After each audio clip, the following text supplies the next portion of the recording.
itago ayon sa lupang kinamulatan at talagang natatanggap.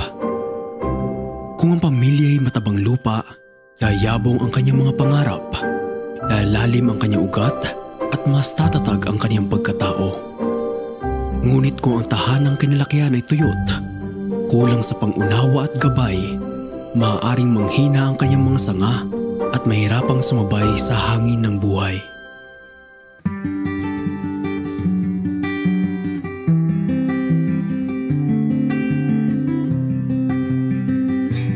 Ako si Federico, bunso sa magkakapatid na sina Winifredo, Apolinario, Napoleon at Belinda. 20 taon na ako at katulad ng iba, ako'y lumaki sa poder ng aking lolo. Kasama ko ang aking kapatid na si Ate Belinda habang ang iba naman naming kapatid ay may sarili-sarili ng pamilya. Ang ina at ama kasi ay sumakabilang buhay na maliit pa lamang ako. Ngunit kahit ganon, hindi ako kailanman nakaramdam ng kakulangan sapagkat hariyan lagi ang tatang ina na nagsisilbing lilim at pataba sa aking paglaki. Tang, ano na naman niyang inagawa ninyo? Sabi man din namin sa inyo ay magpahinga na laang. Alam mo naman yan si Tatang. Gusto laging may nakaligo. Ano ba naman yan? Kuya Igme! Ay lagpas na naman kayo sa hati. Nagagalit naman na si Mrs. Kami nababaon na sa utang. Kaya kailangan ko rin magtanim, umani at kumita. Tiyo Pipito, anong lagpas sa hati? Hindi nga ni namin alam na naglagay-lagay kayo ng mga sarili ninyong boundary dyan. Ay ilang beses ko na baga sinabi sa inyo na noong binigay itong lupa sa amin, hanggang din lamang ang ama mo. Abay mo walang galang na ho, Tiyo Pipito. Di bagat nung ipinamahagi man din ng dar itong lupa na ito ay wala man ding eksaktong sukat kung alin dito ang kanino. Kaya nga ni collective clue ang meron kayo. Dar? Klowa? At ano namang alam ng isang katulad mo na wala namang pinag-aralan tungkol doon? Hay nako, basta, mabalik ako dito. At sa pagbalik ko, dapat wala na yung mga tanim-tanim ninyo. Dahil kung hindi, yari na naman ako sa misis ko. At pag nangyari yun, ako mismo magatapyas niya mga tanim na yan. Sa sunod na balik ko dito. Tang, di niyo na po ba talaga ako masusuportahan sa kagustuhan kung bumalik muli sa eskwela? Di ko na ho kasi kayang matiis na inamaliit ako. Tayo, ng mga taong katulad ni Tio Pipito dahil wala tayo natapos. Federico, ilang beses po natin pag-uusapan yan? Wala naman tayong sapat na pera para pag-aralin ka. Tang, magagawa naman po yun ng paraan. May naipon naman po ako mula sa pagbebenta ng mga inani natin. Kaya ko rin naman po mag-racket-racket. Federico, Belinda, hindi palaging sukatan kung may natapos ka o wala. Pati hindi naman lahat ng nagtagumpay sa buhay ay may natapos, di ba? Hindi naman lahat ay tinanim sa matabang lupa. May mga punlang lumago sa gilid ng bangin. Meron din namang sumibol maging sa bitak ng simento. Kagaya ng mga ganung punla, alam kong kaya rin yung lumago kahit walang diploma. Basta't tandaan niyo lang ang palagi kong nasabi. Basta't may sipag at tiyaga ang isang tao, darating din ang araw na siya ay lalago.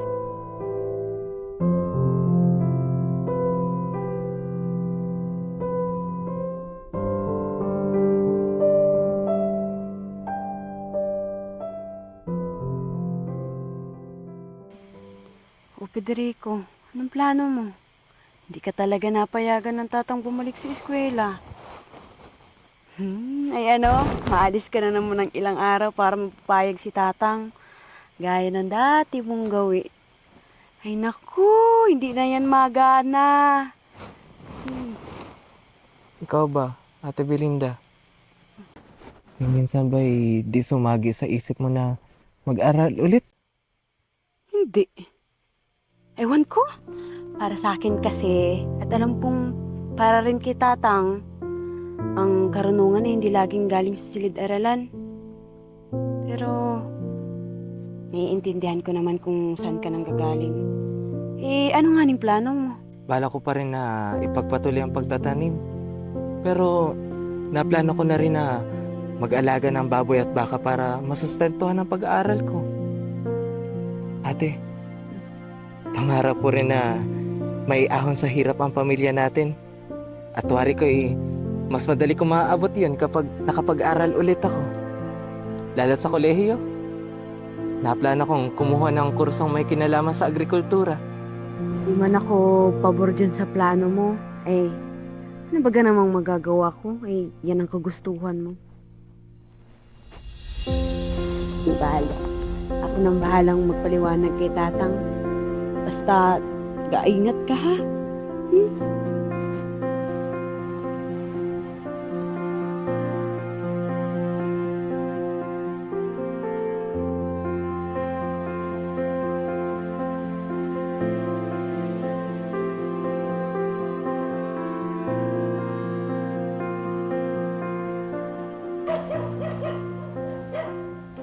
Kuya na po! Kuya na po! Oh, Federico, naparito ka. Pasok ka muna. Ang ate po at saka yung mga bata. Ay, umuwi muna sa probinsya si Mrs. at yung mga bata daw ay namimiss yung lolo't lolo nila. Kaya ayun, umuwi muna sa probinsya. Ay, kamusta pala ang datang? Ang tatang po. Ayos naman po.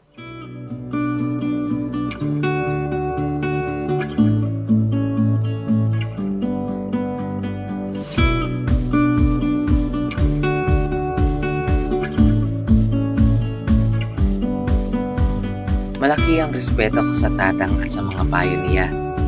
At hindi rin naman may pagkakailang ang agrikultura ay siya ng aming naging kabuhayan. Ngunit sa tingin ko ay importante pa rin ang edukasyon dahil ito ang pataba ng isipan. At kung gagamitin ko ang dalawa, kung pagsasamahin ko ang sipag ng magsasaka at tunay na mag-aaral, tiyak na masaganang ani ang maghihintay.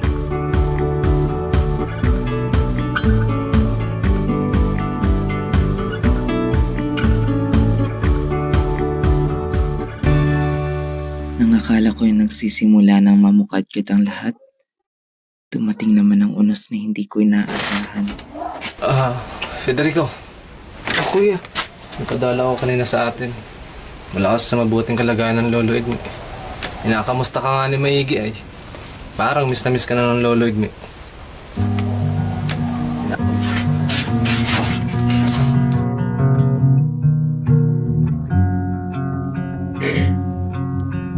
Kanina ka pa napindin.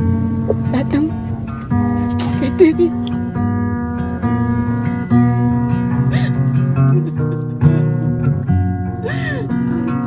Ang igme. Tang.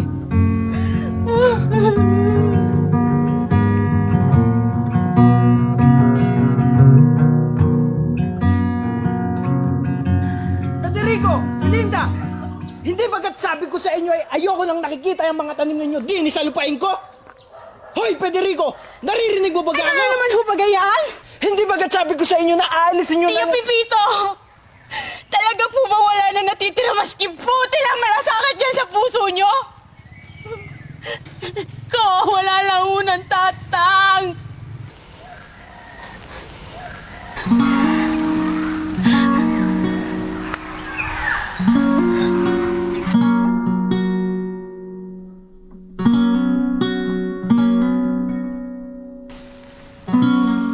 Pasensya ka na ate.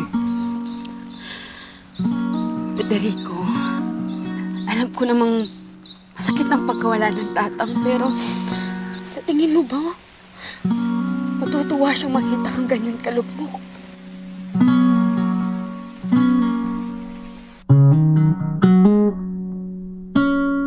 Sa pagkawala ng tatang, hindi ko napigilang isipin ang posibilidad na tuluyan na mapupunta sa iba ang lupang aming pinaghirapan.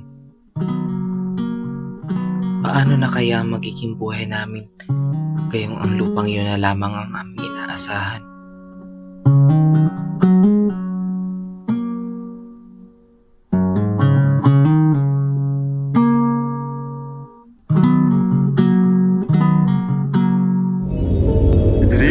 Federico, parang galit ka na naman. Nakakainis ko kasi ang si Tio Pipito.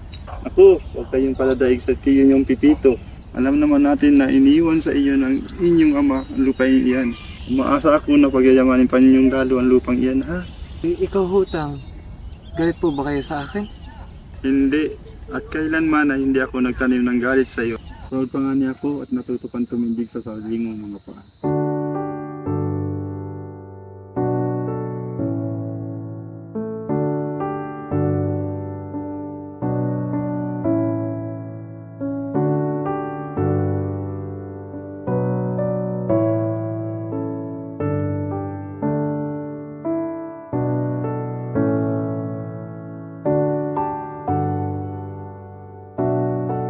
Mahirap para sa akin ang pagkawala ng tatang, pero kailangan kong tatagan.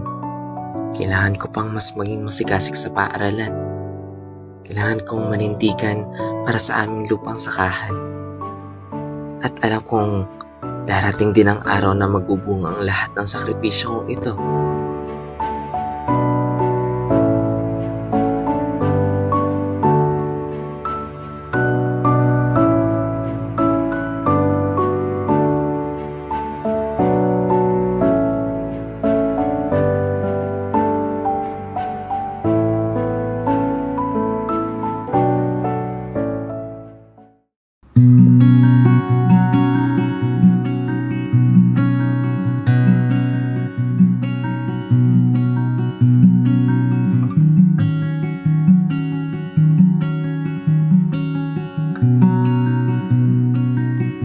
Federico.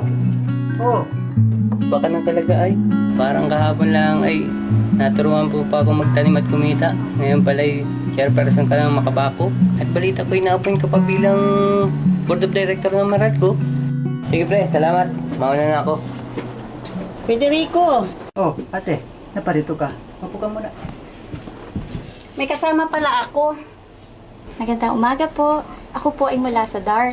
Nandito po ako upang magpaabot ng notice tungkol sa aming programang Split. And as you may know po, isa po ang inyong ama sa mga benepisyaryo ng kagawaran na nabigyan ng titulo ang lupa sa anyong collective ownership o yung collective CLOA. Federico. Oh, ay bulit na dito ka ng Tia Belinda. Federico. Binili mo yung problema ko. Kasi yung pananim ho na sitaw ni Tia Belinda ay nandun na naman sa boundary. Bali siya po pala yung anak ng isang holder ng titulo na pumanaw na. Ah, ganun po ba?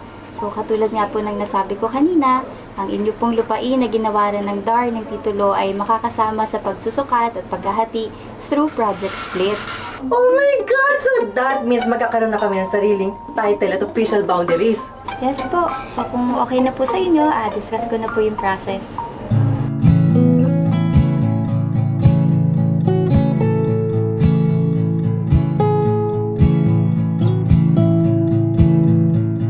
Tatang Igme, kung nasaan man po kayo ngayon, sana proud po kayo sa amin. Tatang, maraming pong salamat sa lahat ng aral at paalala. Ngayon, dahil sa Project Split ng DAR, ang lupang iniwan ni Ama ay magkakaroon ng sariling titulo at pakakaasa po kayong mas kapagyamanin po namin ito.